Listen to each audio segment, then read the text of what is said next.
அனைவருக்கும் போகி நல்வாழ்த்துக்கள். இன்றைக்கி காப்பு கட்டுக்கு அவரைக்காயும் சக்கரவள்ளி கிழங்கும் தான் வேவிச்சோம். மிச்சம் தட்டைப்பயிரும் அவரைக்கொட்டையும் கிரேவி மாதிரி வச்சுட்டோம். எப்படி செய்யலாங்கிறது பார்க்கலாம். 2 தக்காளி, 2 பெரிய வெங்காயம், இஞ்சி பூண்டு, சோம்பு, பட்டை, லவங்கம் சேர்த்து அரைச்சி எடுத்துக்கணும். கிரேவிக்கு மெயினே அதுதான். அதுக்கப்புறம் எல்லாம் முளப்பு வந்துருச்சு. நேற்றே பறிச்சிட்டு வந்து வைக்குவோம்.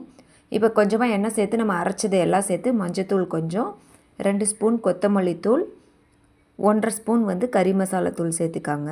இது நல்லா பச்சை வாசனை போகிற அளவுக்கு நல்லா எண்ணெய் பிரிஞ்சு வரணும். வதக்கி விட்டுட்டு தேவையான அளவு உப்பு சேர்த்துக்காங்க.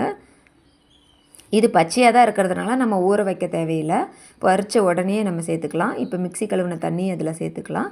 கொஞ்சமாக தேங்காய், ஒரு 5-6 பொட்டுக்கடலை கொஞ்சம் கெட்டியாக குழம்பு இருக்கிறதுக்காக அரைச்சி சேர்த்து குக்கரில் ஒரு விசில் விட்டு எடுத்திங்களா சூப்பராக இருக்கும்.